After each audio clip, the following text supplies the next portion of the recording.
salieron desvelados textos entre Aurelio De Laurentiis, Giuntoli, Pompilio y otros gerentes del Napoli, junto con los gerentes del Lille, donde ellos conscientemente estaban maniobrando los valores de los jugadores que estaban usando para el intercambio por Osimhen para pagar 50 con una valoración de 70. 3 jugadores al final del Napoli dejaron de jugar profesionalmente por este trueque. 3 vidas, 3 seres humanos dejaron de percibir un ingreso a causa por este trueque para traer a Osimhen al Napoli. Nunca llegaron a Francia.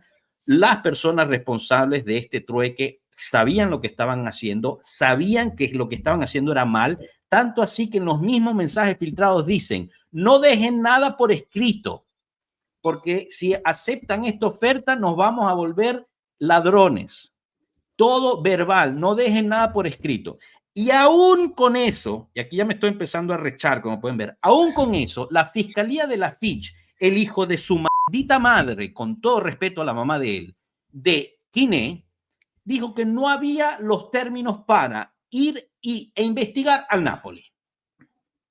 Aún con eso, y cerró el archivo del Napoli. Y eso se viene a desvelar meses después de que se cierra el caso sobre Napoli. Entonces, No, esto sí, cuando era la Juventus, se inventan las interceptaciones. De lealtad deportiva. La fiscalía se mueve así, para quitarle 15 puntos a la Juventus durante el campeonato.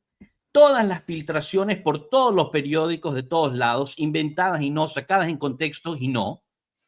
Al final, la Juventus es absuelta 2 veces, pero no es suficiente y la fiscalía se inventa la interpretación de la deslealtad deportiva para quitarle 15 puntos, regresárselos, quitarle 10. El Napoli, 4 años después, pasa intocado. El presidente que supuestamente él había ganado los Scudetti sin mancharse las manos, que él lo había hecho de la forma correcta, queda retratado como el hipócrita que es. Pero la justicia deportiva no hace absolutamente nada. Yo no estoy abogando porque al Napoli lo deberían castigar, quitarle el Scudetto, etcétera, etcétera. Tampoco estoy abogando porque las filtraciones deberían ser siempre publicadas en los periódicos, porque eso es en contra de la ley. Y lo que estoy abogando es porque haya una ley igual para todos los equipos de Italia. Y la Juventus claramente, es obviamente, no siendo juzgada por la misma ley que el resto.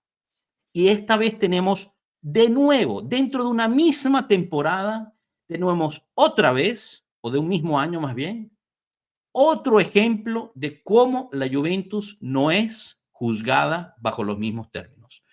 No juzgaron al Milan y al Inter con la cuestión de las curvas, del endrangueta metidos en las curvas, de la misma forma que juzgaron a la Juventus, y fue mucho peor lo de los Inter y el Milan, porque hubo muertos ahí. La Juventus no hubo muertos. Y además era nada comparado con lo que se vio en la curva del Inter y del Milan. Nada.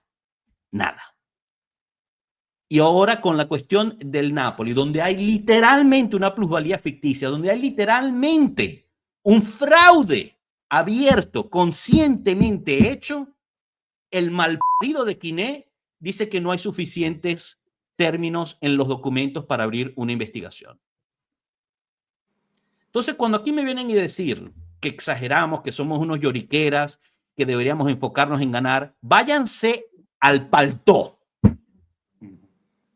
Porque la Juventus, lamentablemente, cada vez que baja al campo juega contra 11 jugadores en el campo, contra 3 árbitros en el campo, contra 2 árbitros detrás de unos monitores y contra el 66% del país que los odia, incluyendo los hijos de p*** que están dentro de la política deportiva y nacional en Italia.